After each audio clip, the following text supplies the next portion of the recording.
All right. Welcome to the Misfit Nation. The dog days of summer have definitely set in now. Are you working, lounging, hanging out at the beach or the lake? What are you doing to stay cool and beat the heat? Let us know. Hit us up on our socials.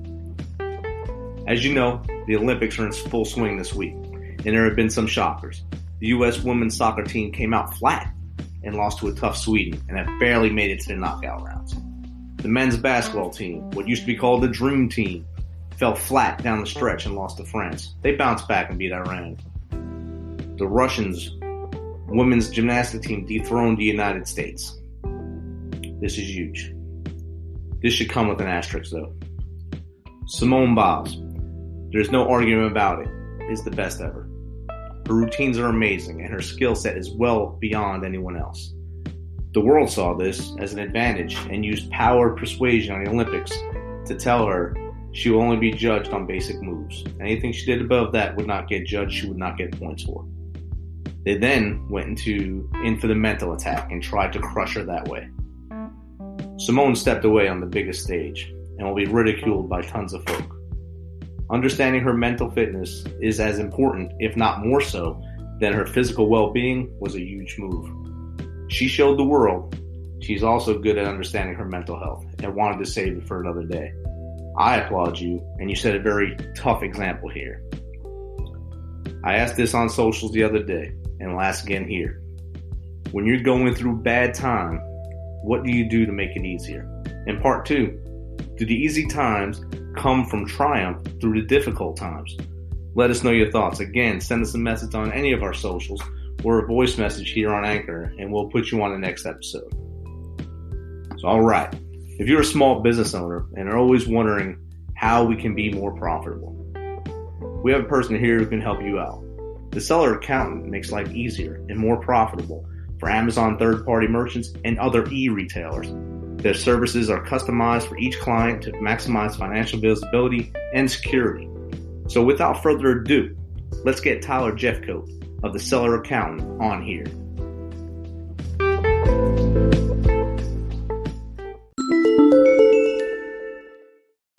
Welcome to the show.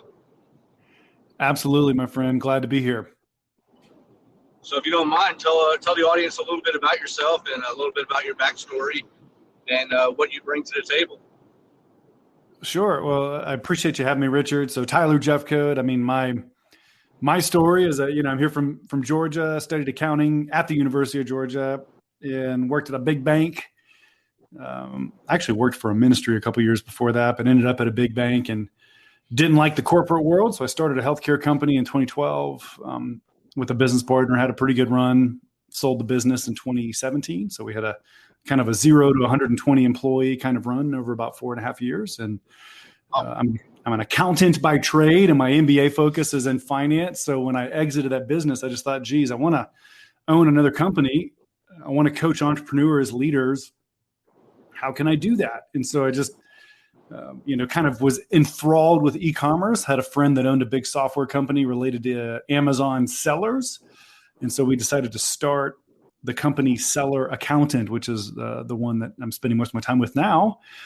And that's what we do. We help these kind of smallish, 0 to $10 million a year businesses really succeed. And I love it, man. It's a great rhythm, great ride. I'm married, have 2 beautiful children. And yeah, man, grateful for life, dude. Thank you for having me on your show again. And no problem. That's an awesome thing you do to help those the smaller businesses, like you say, 0 to 10 million. It's a big gap in the small area, but I guess they're all considered small in the broader scope of business. Yeah, no doubt. It's kind of hard. I mean, it's funny because if you're a normal, even me a few years ago, I've been like, wow, $10 million, that's so huge. Like that's the Goliath, but it really isn't. I mean, the Goliath is Amazon. The Goliath is Target. The Goliath is Walmart. And so I think creating the level of kind of financial sophistication, the tools so that the quote unquote small guy can still be successful, make a great living, it's really what we're all about. And that's awesome. I don't know if you listened to the earlier shows. I think my episodes 5 through 7 or 10 were all great. This couple of them are still active. and they benefit greatly from your advice. So what could you bring them as they're really all startups at this time? Yeah, so it's funny. I don't know who the exact connection was there, but I've my dad was a Marine, grew up at backyard of Fort Benning in Columbus, Georgia. So I love veterans personally, and I think a great potential career track for anybody. By the way, I kind of have an entrepreneurial like DNA, kind of a sneaky agenda to help people really find a way to open their own businesses. But there's no better time to do that than when you're getting out of the service and right you have a maybe a little bit of income or a little bit of cushion, time to try something. And so I think if you're in that spot, really understanding what you're great at. All right, wow, I really have this problem. I want to maybe develop a product that can solve this problem, and really being great at the stuff you're great at. And then, finding ways to frankly outsource the crap you don't want to do. Like for me, I'm an accountant, right? But I hate taxes. I don't even do my own taxes. I have a CPA do my taxes because taxes are my worst nightmare, right? And so, but when it comes to being a CFO or helping someone know how to make their business worth more money or be more profitable on their website or on Amazon, like that's what I really get excited about, right? So if you're an entrepreneur out there and it's like, wow, I'm bad at all of these other things, but I'm really good at developing a product and getting fit and moving into the market, don't be afraid to hire teammates or even maybe an outsourced agency like mine to cover the blind spots where you're just not quite as strong. Yeah, that's definitely a good thing. I started my college career trying to be an accountant as well many, many moons ago, and I just could not handle it. I started poking myself in the eye, and then I went to marketing, and then it took me basically my whole military career, 22 years, to finish my degree, and at that time it ended in emergency management. So I really changed the scope of what I was going for after 22 years. Oh, dude, that's awesome. I love it. Yeah, that's honestly a great path, right? If you could somehow understand the basics of finance, but then actually get a more practical skill set, that's pretty neat. Richard, I did listen to some of your podcasts, but I don't know a ton about your story, man. So that's thanks for serving our country, bro, and kind of neat to hear your journey here, man. No problem. Like I said, I did 22 years, and basically I could put my education way to the background as I was doing my career. Then I realized I actually need this when I get out, when I want to get my adult job, I guess. My big kid job after being a kid playing Army for 22 years.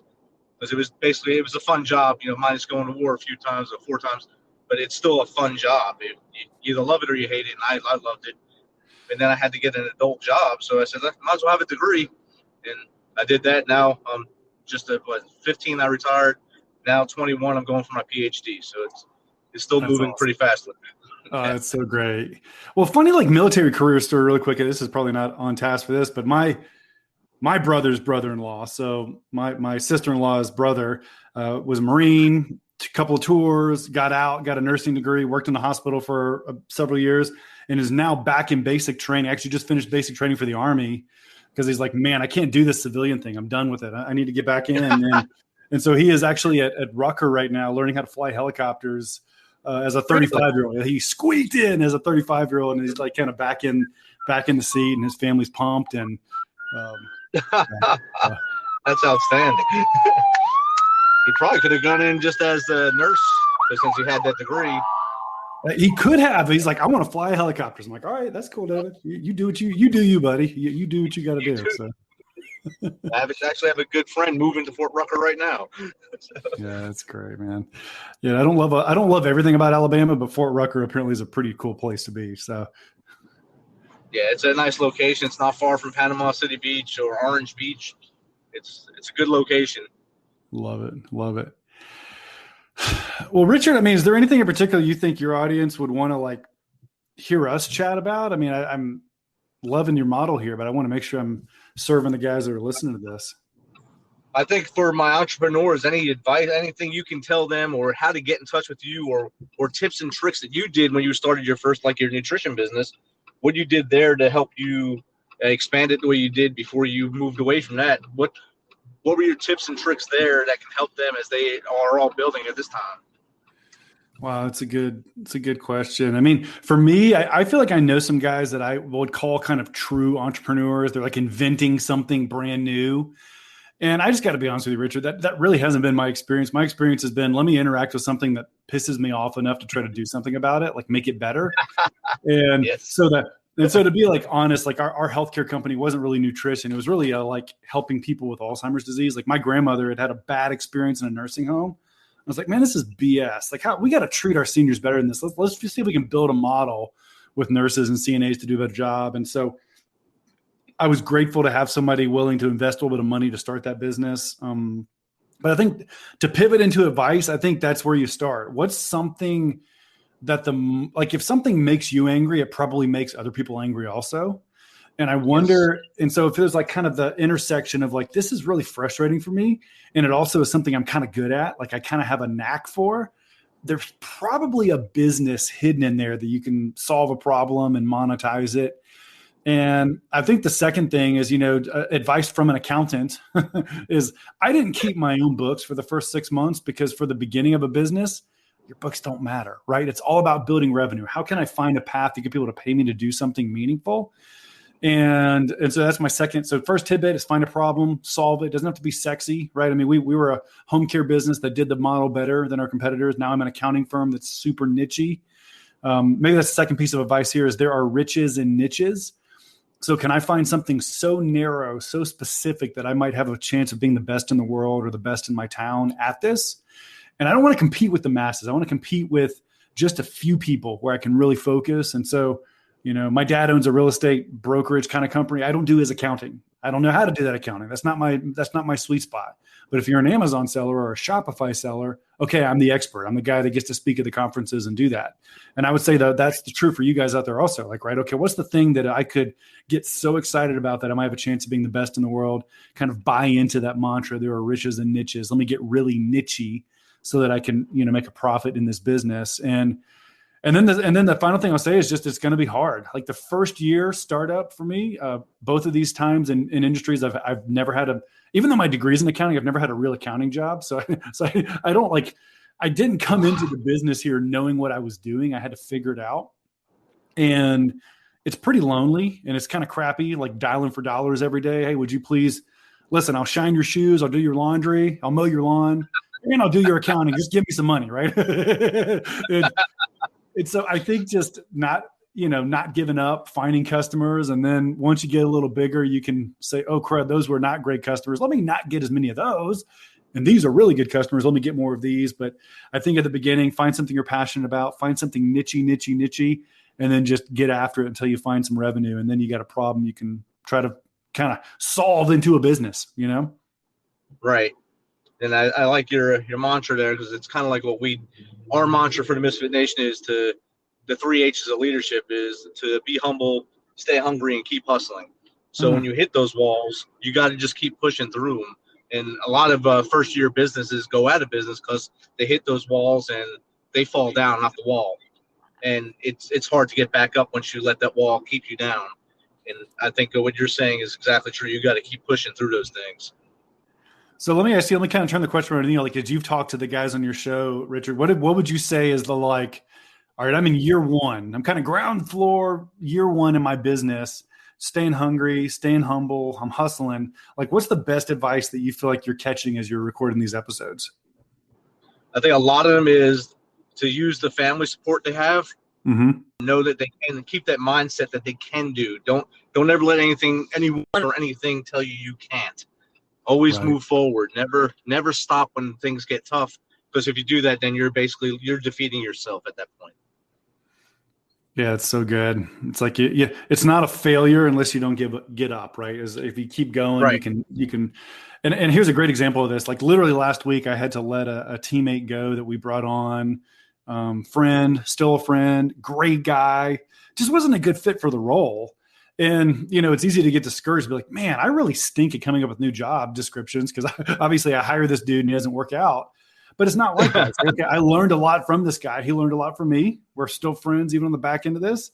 Time to go back to the drawing board and say, okay, what did I learn last time? Oh, yeah, I didn't give him this clarity. Oops, I didn't realize that I needed him to have this skill or, whatever it is. And I think that happens with everything. Like if a customer tells you no, like I fired a customer last week, Richard, and it's because he was ugly to some of my teammates, and we kind of have a no assholes policy at Seller Accountant, right? I mean, you're not going to treat our team that poorly, or we're going to let you go. And he's mad at me, and so I was kind of getting over the emotional, like, well, geez, I guess we're not any good. Someone's mad at us, but it's just not like that. You just gotta got to kind of keep pushing, keep working. And not take things personal, like you're saying. Business is not a place for basically friends, because things go sour sometimes in business, and you got to be strong on both ends of it. If you were friends before, you'll be friends after. The business is just a thing in the middle of it, I believe.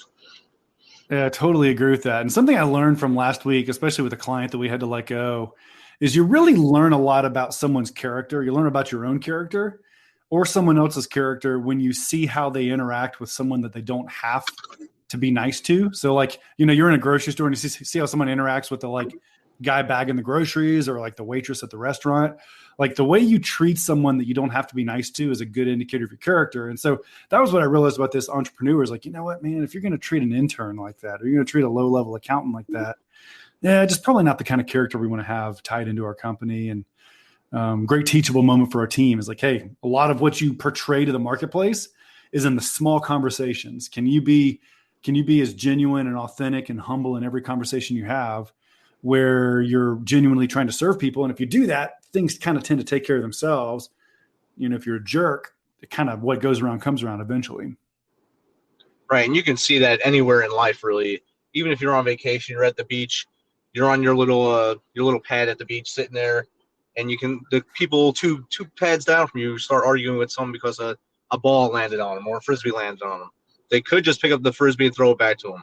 Instead, they decide to become the big jerk in the instance and cause a fight.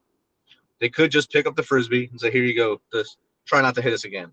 But They decide to go that weird route and go nuts. It doesn't help anything. Yep. Completely agree. Me, like when I go to restaurants and the staff that comes over to help us, the servers, I always greet them by their name, and it kind of throws them off sometimes because they don't always get that. They don't people just say, "Yeah, I want this, I want that." But then if you say, "Hello, Mary, I'd like this," they look like, "How'd you know my name?" Well, you have a name tag on. Right. I'm trying to be personable with you. So it kind of makes them they treat you better too that way. That's right. Well, yeah. And if you kind of have the mindset, like you said earlier, of just treating people with dignity and respect, and, when people screw up, give them the benefit, be clear about your expectations. Doesn't mean we don't let people go when they screw up. It just means we have respect for people. You expect people to treat you with respect, but you're quick to give people grace. And I do agree with you. There's nothing that lights up a person's day like feeling like they're treated better than the world normally treats them. And obviously, we keep talking about like a waitress, but there's a lot of roles like that where people give their lives away to serve us. Veterans deal with this, right? And then they encounter a normal person that treats them like garbage. And so I think our opportunity is to be different, is to be remarkable in the sense that we just display our character in the way we have those conversations. And so I applaud you for that, Richard. That's great. Yeah, it was one time in a restaurant here, I think it was a month or two ago. Me and my wife usually go out on Thursday nights. Went out and there was three young men sitting at the table behind us. They were just throwing the F-bomb, F this and F that, and cursing. And the young server, she was trying to be professional and everything, and they were cursing at her, telling her to get stuff. So I just called her manager over and told them to move us before I went a little crazy with PTSD or whatever at that point. So they moved us, and I said, "But I want my same server." So we can't do that. So if you can't give me the same server, just give her a tip and I'll leave. They said, no. So they gave her to us, and I sat her down at our table. I said, "You don't need to put up with that." I said, "When someone does that to you, you tell your manager and have them removed. Remove them from the equation. You don't need to be treated like that to keep a job." And no one ever told her that stuff before.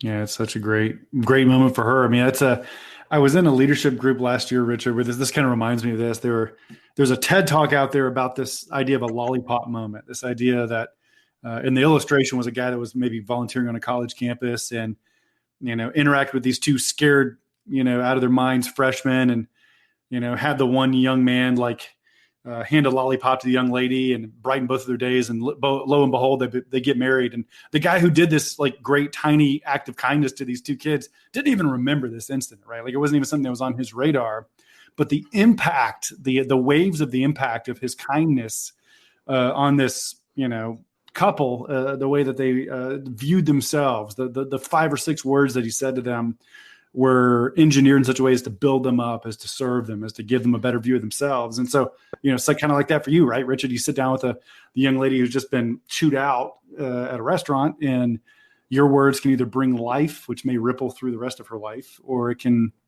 take life. And so, yeah, man, that's awesome. I love it. And I mean, when I was younger, I was probably that idiot cursing at the table behind me. But now that I've aged and I've gotten wiser and stronger in the mind, I think things through a lot more now than I would have when I was probably their age, 20, 21 years old. What else? Go ahead. Yeah, so I just affirm that, man, there's maturity there, which I guess, again, allows me to have some grace for the 21-year-old that's being an idiot also, because I'm sure that was me sometimes. But So, Richard, let me ask you this. What's the biggest, and you're kind of having to intuit this, but what's the biggest obstacle or challenge that you feel like your listeners probably have, either acclimating to new normal or mindset, leadership, business, otherwise? I think the biggest challenge for a lot of them is finding that the new normal, like you said, is going from doing something the same way for so long and then starting over. Mm-hmm. Now, I have some that are starting that new thing while they're in. It's going to be an easy transition because they already started their network, they already started their business, their model, and they're actually active duty still, and will move out into a smooth transition as they retire or PCS or ETS from the Army or military. And then there's some that they get out, and of course, as recruiters, as soon as you come out, you're a veteran. We want you to be an entrepreneur, and I think you'll be a great fit. So they see that light that says, "Oh yeah, I'll be a great fit." But they don't understand the work that goes into it. Mm-hmm. That you have to understand the financial backing you'll need to be an entrepreneur. You understand you're going to need a team with you. It can't just be you. Even if it's just a one-person business, you still need a team behind you to push it. And I think that's one roadblock a lot of people have is that transition from being told what to do every day to telling yourself what to do every day. Yeah. Wow. It's so good. I mean, what's so great about the military is you really do develop good habits in a lot of ways, but then like you said, all of a sudden your life gets kind of etch-a-sketched, right? Everything's been shaken up and you're now having to redefine that rhythm. And so, man, I empathize with that big time. And I guess the only thing I would say to that challenge is, start small. Like, make sure you have your small, whatever your morning routine is. Like for me, it's try to get up early, try to read the Bible for a minute, try to exercise, like whatever your like routine is, and you brush your teeth, whatever it is that you like, that's meaningful to you, like start trying to stack those habits so that you can create your own kind of quote unquote structure. And I feel like I saw this in my dad's life a lot, like post Marine Corps, although you're never not a Marine, right? But post Marine Corps as a vocation, he really had to like block and decide to manage his time. I'm not going to let my time manage me. I'm going to like actually say, 9 a.m. to this time is I'm actually going to do this. I'm not going to just wait and let things happen. Yeah, but wow. So let me ask you a question about those recruiters. So somebody's retiring or they're getting out, and are the recruiters coming to try to connect them with like employers, like businesses that want them? Or are they trying to convince them to start businesses or sell insurance, or like what kind of recruiters are these? I actually had almost everyone you just said right there. When I was getting out, I had someone that said, "You're a great fit to do a job. If you'd come up to Washington, D.C., and we're having this conference, we'll talk it over." So I drove up there thinking it was for a job, and it was to become an insurance salesman. I said, I don't want to be an insurance salesman. And then I had I forget what the name of the organization was, but they were basically headhunters for franchises. And they looked for veteran entrepreneurs because they knew they'd get VA backing and such. So they target the veteran as they come out because they know the veterans can get the small business loan through the VA and start their franchise. And you fit into these three franchises. One was I was given three at the one time. One was a security one was a mobile gym, and I think the other one was like a kickboxing kind of gym thing. He said, "Yeah, you'll fit great in these. You just need X amount of dollars. Just pick one of them, and we'll get you lined up because they're looking for their commission as well." Yeah. And then, of course, there's those people that have businesses or have contracts that they're putting in bids for the military or for the government that they just need resumes for. So they target the veteran coming out because, hey, we need that skill set. If you just apply to us, we'll get back to you. But all they're doing is trying to win that bid. And then they just let you down and say, "Oh, no, we didn't get the bid. There's no job." So that's what the veterans face as they come out. Gosh, that's like a little disappointing, honestly. It's like, yes, I understand all of those business models, and Man, so many things popped into my mind as you were saying that, Richard. One of them is if anyone's into reading kind of a relatively new book, Gino Wickman wrote a book called The Entrepreneurial Leap.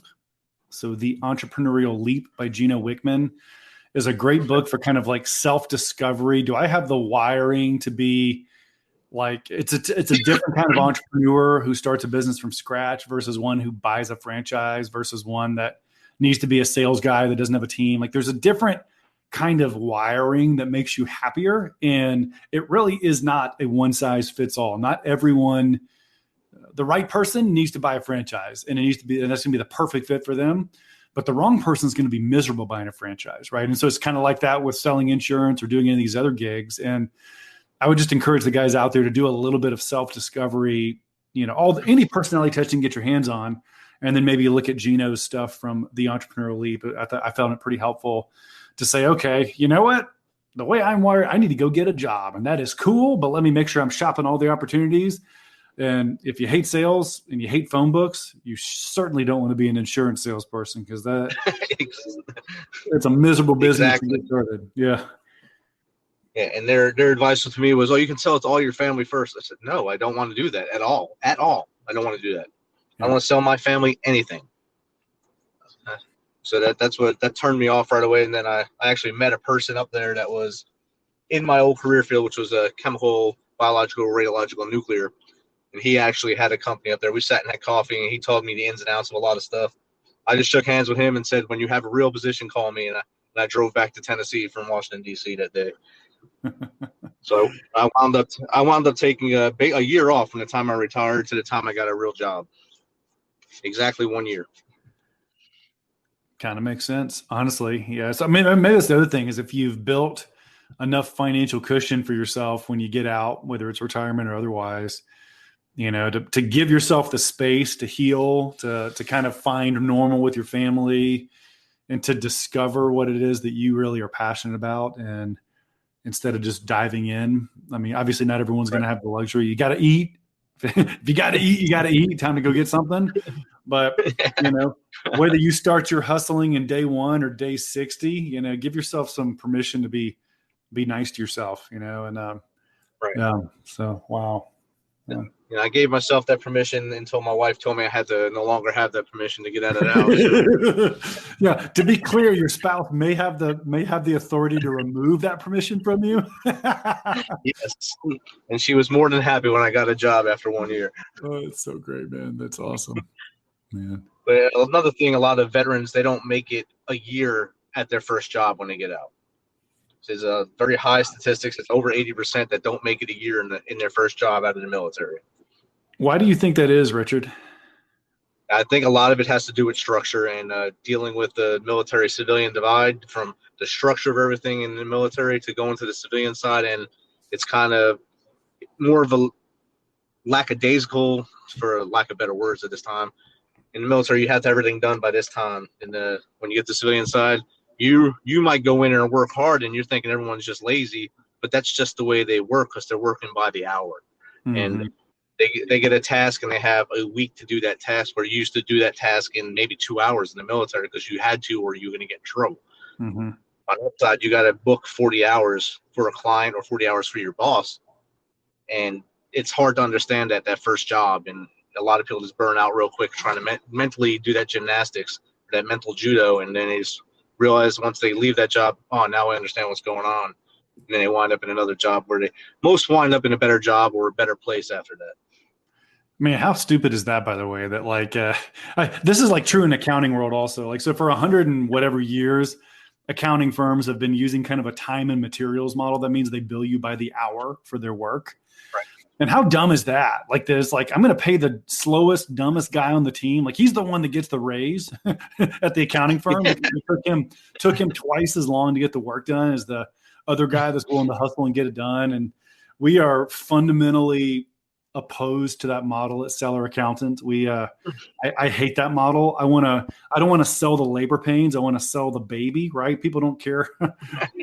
Exactly. They don't care how many screws were required to build that Chevrolet truck. They want to buy the truck, that kind of thing. And so I'd say I could see that being a really difficult, like intuitively, and maybe it was because of my dad's military time or whatever, but I'm thankful that my mindset has always been like, that's really dumb. What do you mean you wouldn't work harder to go and get it done now? Like, why are we booking 40 hours? Like, that's the dumbest thing ever. And so, now as a business owner, I'm like, okay, remember guys, we're never going to punish you for getting better. If you get better, come to me and we're going to make sure you get paid. Right. But what we want to do is we want to bill our clients based on the actual value we're delivering to them. And, we're not built.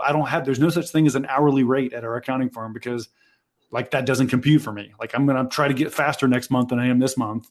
And I'm going to try to give you more value next month. And anyway, it's just kind of the way it works.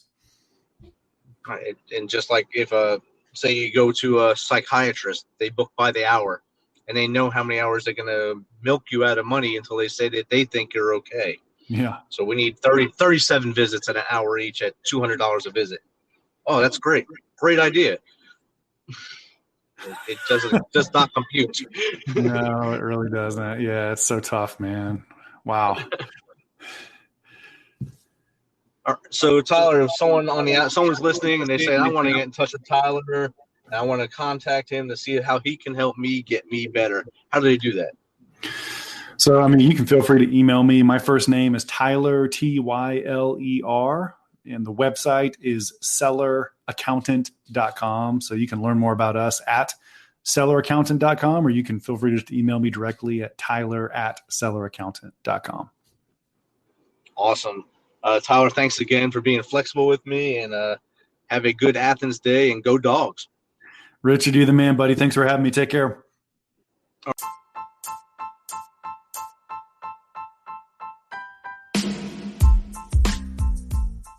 That was great chat with Tyler Jefcoat. He let us know what his team can do to help small businesses become more profitable. Check out his link in the show notes and get a free consultation. We have said it before, it is worth saying again. If you are not feeling right mentally, do not try and go it alone. Do not make a permanent decision on a temporary problem. Reach out, phone a friend, hell, message us here. We will get you moving in the right direction. So you know how we do this. Thanks for taking some of your time to spend with us on the Misfit Nation. Be sure to hit that subscribe button and share the link as much as possible. If you want to, please become a sponsor to help carry this on. We appreciate you. And as always, till next time, be humble, stay hungry, and keep hustling, because we are the Misfit Nation.